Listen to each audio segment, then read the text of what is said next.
Je vous salue. Je suis une femme d'âge moyen résidant dans l'Arkansas. J'ai vécu une situation très frustrante qui m'a poussée à partager mon histoire. Mon mari et moi avons le même âge et 2 fils. Nous nous sommes rencontrés alors que je travaillais à temps partiel dans une usine de confiserie locale. À l'origine, j'aspirais à faire des études d'infirmière, mais malheureusement, je n'ai pas réussi l'examen d'entrée et j'ai fini par prendre un emploi à l'usine. Ce n'est pas que notre famille avait des difficultés financières, mais je voulais gagner un peu plus d'argent pour m'aider à suivre les cours d'une académie privée afin de me préparer à l'université. Mon mari était le plus ancien des travailleurs à temps partiel de l'usine. Ceux qui ont déjà travaillé dans des usines peuvent comprendre le rythme auquel les tapis roulants se déplacent. En raison de mon manque d'expérience, je devais travailler rapidement, à tel point que je ne pouvais même pas voir mes propres mains. J'étais plus lente et je faisais plus d'erreurs que mes collègues, ce qui m'a attiré les foudres d'une figure maternelle sévère de l'usine. Elle me réprimandait constamment en me disant « Comment peux-tu être aussi lent ? Même une tortue serait plus performante que toi, comment peux-tu espérer être payé ? Si j'étais le patron, elle déclarerait « Je vous renverrai immédiatement ». Chaque fois qu'elle m'a rencontré, elle m'a ciblé avec ses paroles mesquines, même si d'autres personnes ont également commis des erreurs. Heureusement, mon mari a toujours pris ma défense et m'a soutenu en disant « Ma sœur, tout le monde fait des erreurs lorsqu'il commence à travailler. Tu ne te souviens pas de la fois où j'ai accidentellement jeté tout un sac de farine ?» Il demandait à la vieille femme d'être plus compatissante avec son grand cœur. Mon mari était une personne décontractée et appréciée des ouvriers de l'usine. De nombreuses ouvrières de mon âge avaient le béguin pour lui. Car il avait une stature grande et masculine. Les femmes de mon entourage devenaient envieuses lorsqu'elles remarquaient l'attention et les soins supplémentaires qu'il me portait, impressionnées par la façon dont mon mari me traitait. Peu à peu, j'ai commencé à éprouver des sentiments pour lui, d'autant plus que je n'avais guère été confrontée à des hommes en dehors de mon père et de mon frère aîné.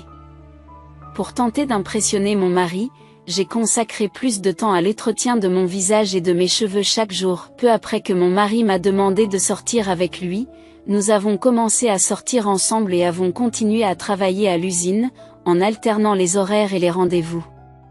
Cela a duré environ 6 mois. En raison de ma jeunesse et de ma naïveté, j'ai cru que je devais épouser l'homme avec qui je sortais, car notre relation se déroulait sans heurts. Cependant, un problème s'est posé lorsque ma famille a commencé à s'interroger sur mon absence d'inscription dans un établissement scolaire, car elle pensait que je travaillais à l'usine uniquement pour payer les frais de scolarité de mon académie privée.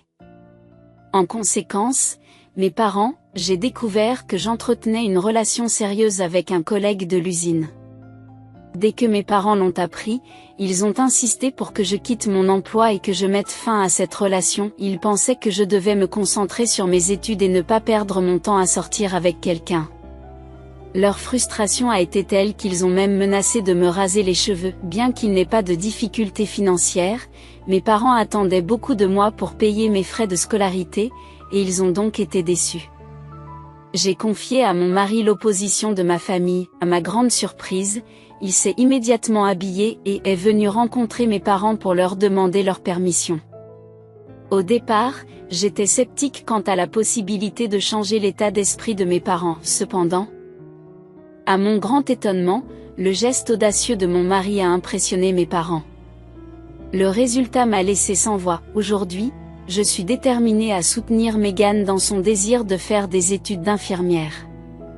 Je vous demande gentiment la permission d'envisager sérieusement de sortir avec Megan dans l'intention de l'épouser. La confiance et les actions de mon mari m'ont profondément émue, et mes parents ont également été impressionnés par lui. En conséquence, nous avons obtenu l'accord de mes parents pour continuer à nous voir à condition que je démissionne de mon emploi à l'usine et que je m'inscrive dans une académie privée pour me préparer à l'université. Au départ, mon mari n'avait pas l'intention de poursuivre des études supérieures, mais le fait de voir mon dévouement pour les études a servi de catalyseur pour lui, et il s'est également inscrit dans la même académie.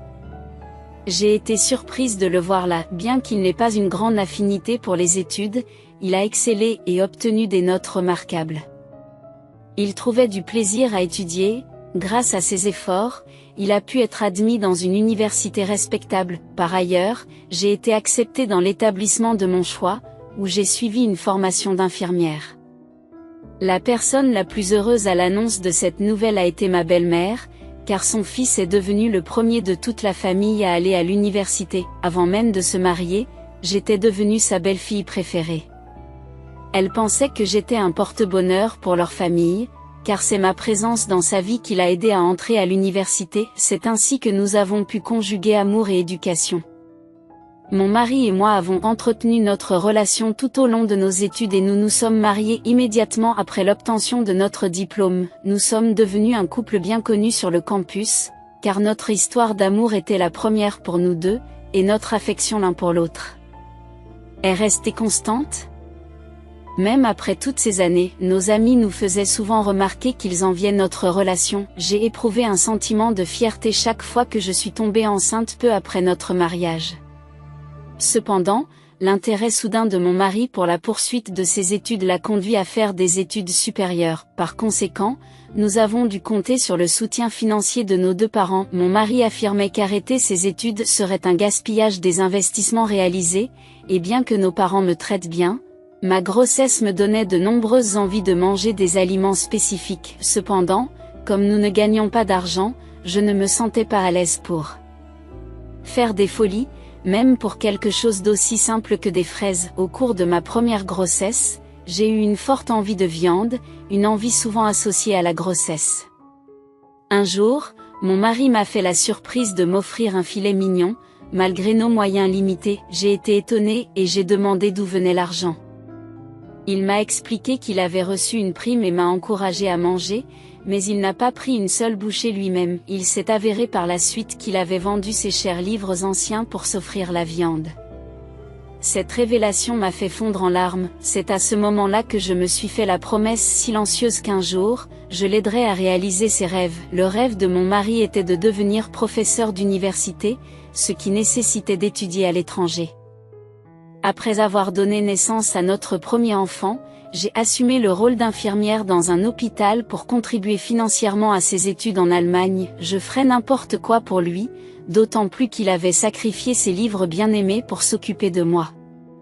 Bien que mon travail d'infirmière soit physiquement épuisant, il m'apporte un immense bonheur. Nous avons continué notre vie de couple séparément, mais lors d'une courte visite, je suis tombée enceinte de notre deuxième enfant. Malgré ma grossesse, je ne pouvais pas me permettre d'arrêter de travailler, car j'étais la seule à subvenir aux besoins de notre famille. Finalement, j'ai donné naissance à notre deuxième enfant toute seule. Il était difficile de voir d'autres femmes enceintes avec leur mari à leur côté, mais le fait de savoir que les rêves de mon mari étaient à portée de main rendait ma solitude supportable. Après avoir terminé ses études en Allemagne, mon mari est rentré en Arkansas et a commencé à travailler comme instructeur dans un collège local. J'ai continué à travailler et je me suis occupée de nos enfants. Ma belle-mère m'a beaucoup aidée à son retour d'Allemagne et mon mari m'a exceptionnellement bien traitée. Je crois qu'il était reconnaissant de mon soutien indéfectible tout au long de ses études. Il m'a réconfortée en me disant que mes difficultés prendraient fin lorsqu'il serait titularisé à l'université. Ces mots m'ont procuré une immense joie. J'avais entendu des rumeurs selon lesquelles d'autres personnes avaient obtenu leur poste de professeur grâce à des relations ou même par des moyens douteux, mais mon mari avait obtenu son poste uniquement grâce à ses compétences. Comme j'avais un mari professeur et des fils obéissants, je suis devenue la cible de l'envie. Où que j'aille, le bonheur succédait aux difficultés. Ma vie en était la preuve vivante. J'étais fière que toutes les difficultés que j'avais rencontrées m'aient conduite à ce moment. Cela m'a fait souhaiter que mon bonheur puisse durer éternellement. Il est décevant de voir des hommes trahir leurs femmes, en particulier celles qui les ont soutenues dans les moments difficiles. Vous avez vraiment de la chance d'avoir un mari qui vous aime si profondément. En tant qu'épouse d'un professeur, j'ai remarqué que certaines personnes m'enviaient. J'avais l'impression qu'ils souhaitaient qu'il m'arrive quelque chose de terrible. Beaucoup de jeunes femmes désirent des hommes ayant un statut social plus élevé, il est donc important de ne pas se vanter et d'être prudente. Ma chère, lorsque j'ai raconté à mon mari ce que certaines personnes avaient dit, il a simplement ri et m'a conseillé de ne pas prêter attention à ces femmes. Il m'a demandé de quitter mon travail et de me concentrer sur les soins à apporter à notre famille, m'assurant que je n'avais plus à souffrir puisqu'il gagnait maintenant suffisamment d'argent. Il m'a encouragé à profiter de la vie en m'achetant de beaux vêtements et en allant dîner dans des restaurants chics avec mes amis. Il a reconnu tout le travail que j'avais accompli au fil des ans. Ces paroles m'ont profondément touchée, mais en même temps, j'ai ressenti un sentiment de vide. C'était le moment que j'attendais depuis longtemps, mais lorsqu'il est arrivé, je me suis sentie perdue et incertaine. Malgré ces sentiments, je ne les ai pas révélés. C'était un jour de joie pour mon mari et moi. Honnêtement, je ne voulais pas abandonner mon travail d'infirmière, mais j'ai décidé d'écouter mon mari. Peut-être mon mari attendait-il lui aussi ce moment, et j'ai voulu lui donner la possibilité de remplir son rôle de chef de famille. C'est ainsi que je suis passée du statut d'employée hospitalière très occupée à celui de femme au foyer à plein temps. Soudain, une journée m'a semblé incroyablement longue. Cependant, j'ai commencé à reprendre contact avec mes amis que je n'avais pas vus depuis longtemps et je me suis laissée aller à faire du shopping. C'était gratifiant d'être reconnue comme l'épouse d'un professeur. J'avais vraiment l'impression d'être devenue quelqu'un, et cela me donnait un sentiment de fierté. Après que nos 2 fils sont partis à l'université, j'ai cru que nous allions vivre heureux pour toujours, sans aucun souci. Mais je me trompais. Mon bonheur n'a pas duré. J'avais supposé que les professeurs étaient occupés par des projets ou des séminaires. Tout comme mon mari l'était ce jour-là. Cette nuit-là, j'ai dormi seule dans une chambre pendant qu'il participait à un séminaire à Chicago. Le lendemain matin, le téléphone a sonné tôt. Lorsque j'ai décroché, le silence régnait à l'autre bout du fil. J'ai pensé qu'il s'agissait d'une farce, mais ces appels se sont poursuivis chaque jour à la même heure. Chaque fois que je décrochais, il n'y avait pas de réponse. Chérie, je dois admettre que j'ai eu très peur. Il y a quelqu'un qui fait des canulars téléphoniques à des heures tardives de la nuit. J'envisage de contacter la police pour obtenir de l'aide. J'ai fait part de mes inquiétudes à mon mari, suggérant que nous fassions appel aux autorités.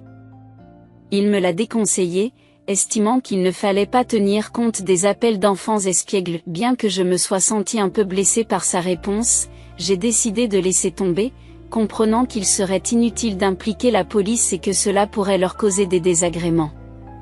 Étonnamment, après en avoir discuté avec mon mari, les appels farceurs ont cessé. Peu après, mon mari est parti à Hawaï pour participer à un autre séminaire. Quelques jours plus tard, alors que je m'empressais de préparer ses affaires, je me suis rendu compte que j'avais oublié d'emporter ses sous-vêtements.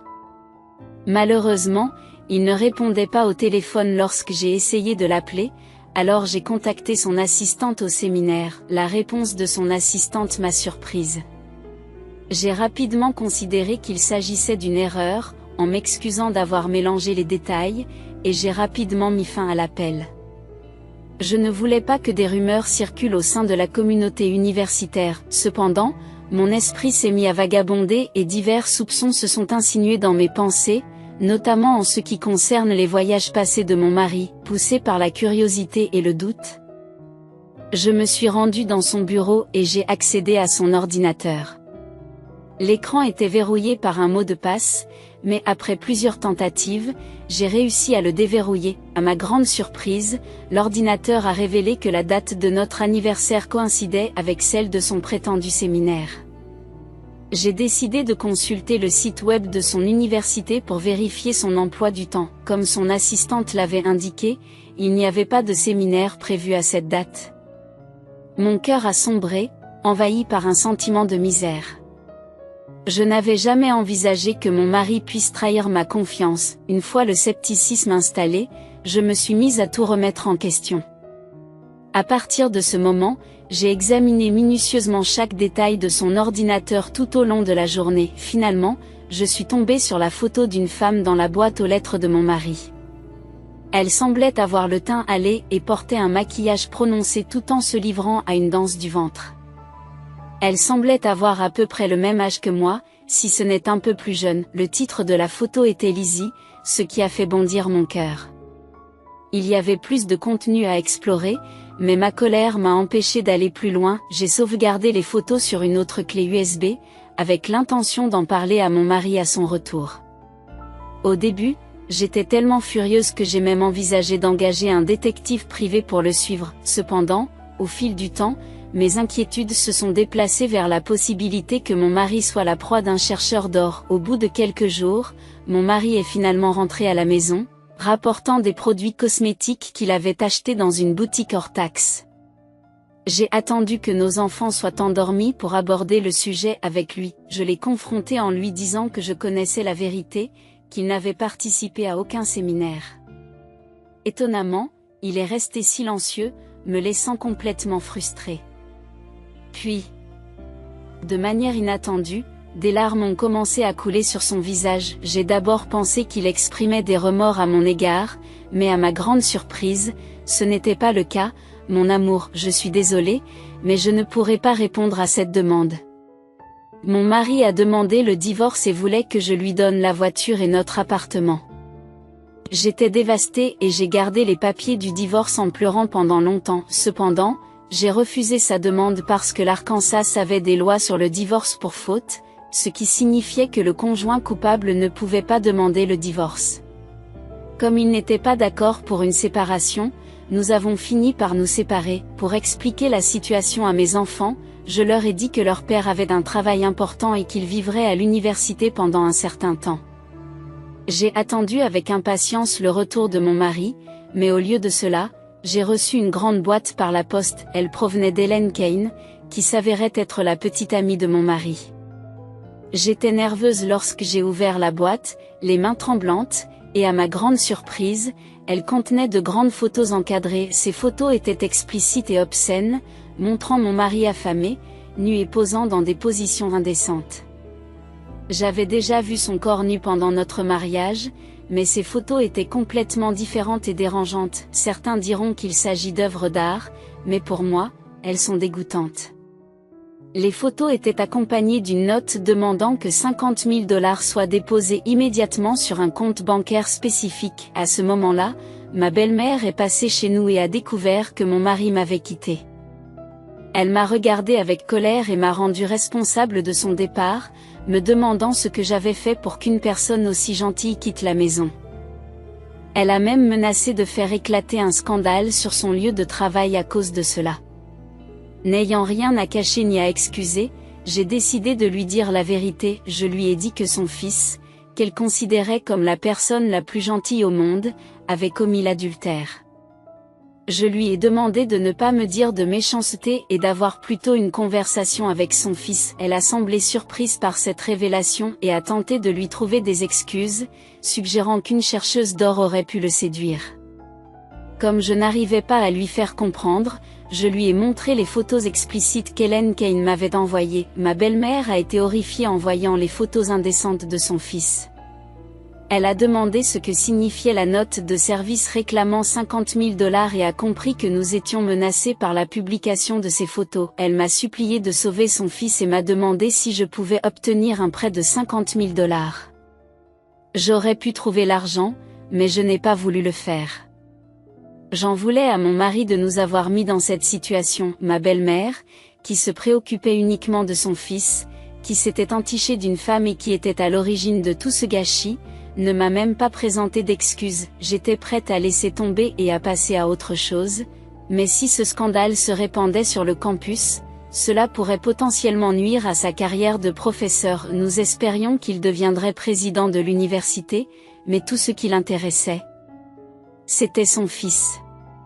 Je lui ai dit que je n'avais pas d'argent et que même si j'en avais, je ne donnerais pas un seul centime à cette femme. Étonnamment, ma belle-mère s'est mise en colère contre moi et a crié avant de quitter notre maison quelques jours plus tard. Par la suite, la petite amie de mon mari m'a contactée et m'a demandé de la rencontrer dans un café près de son université. Lorsque je l'ai rencontrée, j'ai remarqué qu'elle avait à peu près le même âge que moi. Elle était habillée de manière provocante, avec les cheveux lâchés et une robe révélatrice. Elle m'a effrontément demandé quand j'allais déposer l'argent. Je l'ai mise au défi, lui demandant pourquoi je devais lui donner de l'argent et suggérant qu'elle avait peut-être perdu la tête. Elle s'est esclaffée avec condescendance. Son attitude arrogante m'a exaspérée, comme si je lui devais cet argent, et j'ai déclaré que c'était elle qui devait payer pour la liaison de son mari. Si elle refusait de payer pour les photos, elle ne me laissait pas le choix. Je lui ai demandé si elle voulait que son mari compromette son emploi. Je sentais bien qu'elle était une arnaqueuse professionnelle, mais je n'étais pas du genre à me laisser manipuler. Je lui ai dit de faire ce qu'elle voulait, en me demandant pourquoi je devais l'écouter. Je lui ai rappelé qu'elle n'était que la maîtresse et que je m'attendais à ce qu'elle soit jeune et séduisante, et non une femme âgée sans attrait. De plus, je lui ai fait remarquer qu'elle venait de me menacer. Je l'ai froidement informée que si je décidais de porter plainte, elle finirait sans aucun doute en prison. Alors, de quoi s'agirait-il? La femme a semblé décontenancée par mon attitude de défi et a immédiatement changé de tactique. Elle a sorti de son sac à main plusieurs photos, toutes intimes de mon mari. Certaines le montraient même habillé en femme. Elle m'a nargué en me demandant comment nos fils réagiraient s'ils voyaient ces photos. Elle m'a suggéré de tenir compte de leurs sentiments, car s'ils découvraient ce qu'était réellement leur père, cela les affecterait grandement. C'était un coup bas, mais elle l'a utilisé comme moyen de pression, exigeant que j'envoie l'argent immédiatement. Rongée par la colère, je lui ai jeté impulsivement mon café glacé au visage. À ce moment-là, mon mari est entré précipitamment dans le café, l'air troublé et en sueur. Il semblait choqué de me voir dans cet état. Quelques-uns de ses étudiants l'ont salué, ajoutant à son désarroi. Pendant ce temps, la femme s'est mise à rire de façon hystérique, comme si elle était déséquilibrée. Elle m'a demandé si je pensais m'en sortir indemne après ce que je lui avais fait et a exigé des excuses. À ce moment-là, la femme m'a regardé dans les yeux, exigeant des excuses. J'ai choisi de l'ignorer et de me préparer à partir lorsque mon mari m'a fermement saisi les bras, m'exhortant à m'excuser. Il m'a clairement fait comprendre que ce que j'avais fait était mal, quelle que soit ma colère. Les mots de mon mari m'ont brisé le cœur. J'avais fait des pieds et des mains pour rencontrer cette femme impolie afin de sauver mon mariage, mais tout ce qui importait à mon mari, c'était sa réputation. J'étais bouleversée à l'idée d'avoir passé tant d'années avec quelqu'un comme lui, un professeur qui ne pouvait même pas assumer la responsabilité de ses propres erreurs. Finalement, je suis rentrée chez moi et j'ai décidé de dire la vérité à nos enfants. Je pensais qu'il valait mieux qu'ils l'entendent de ma bouche plutôt que de celle de quelqu'un d'autre, qui risquait de leur faire plus de mal. Naturellement, mes enfants ont été choqués. Rassemblant mes forces, j'ai consulté un avocat et j'ai commencé à préparer le divorce. Mon mari m'a rendu visite après que sa petite amie l'a laissé sans rien. Chérie, je suis vraiment désolée. J'ai dû perdre la tête. Pourquoi n'as-tu pas pensé à ta famille jusqu'à ce que tu perdes tout à cause de cette chercheuse d'or? Comment oses-tu venir ici? Nos fils ont dévisagé leur père, les yeux remplis de mépris, et se sont retirés dans leur chambre. Mon mari a frappé à leur porte dans un effort désespéré, mais elles ont refusé d'ouvrir. Ils ont crié, exprimant leur dégoût à son égard. En entendant leurs paroles, mon mari a fondu en larmes, mais pour moi. Elles étaient aussi fausses que les larmes d'un alligator. Je lui ai jeté les papiers du divorce à la figure en déclarant que s'il ne les signait pas, j'exposerais les photos de sa petite amie à l'université, ce qui mettrait en péril son poste de professeur auquel il tenait tant. Finalement, mon mari m'a cédé sa part de la maison et m'a donné la voiture, comme il me l'avait promis. C'était vraiment la fin, bien que tardive. Ma belle-mère s'est approchée de moi, s'excusant et m'assurant que cette femme ne m'approcherait plus jamais. Elle m'a assuré qu'elle s'était occupée de tout. Elle m'a demandé, en tant que personne au grand cœur, de laisser passer cet incident et de céder une dernière fois. Cependant, j'ai fermement décliné sa demande et j'ai expulsé de force mon mari et sa mère de chez moi. Plus tard, mon mari m'a contacté, m'avouant qu'il avait contracté un prêt en utilisant la maison de sa mère comme garantie pour payer à la femme $50 000 pour les photos. Sa maîtresse est partie en voyage en Europe avec son argent. Cependant, il a dû démissionner de son emploi en raison des menaces incessantes de la jeune femme. Aujourd'hui, il récolte les conséquences qu'il mérite. Je me sens rajeunie. J'ai commencé à travailler dans un nouvel hôpital, un de mes proches amis médecins l'a récemment ouvert, mon ex-mari m'a récemment contacté pour me proposer de collaborer, cette opportunité inattendue m'a donné la possibilité d'établir ma propre vie indépendante, où je suis connue sous mon propre nom, plutôt que d'être définie comme l'épouse ou la mère de quelqu'un. Je ne me suis jamais sentie aussi vibrante et vivante, il est vraiment exaltant de vivre selon sa propre identité. Je vous encourage tous à donner la priorité à votre propre épanouissement au lieu de vivre pour le bien des autres. J'apprécierais beaucoup que vous partagiez vos réflexions et vos idées précieuses dans la section des commentaires. Votre soutien, votre engagement et vos abonnements comptent beaucoup pour moi. Je vous souhaite à tous une excellente journée.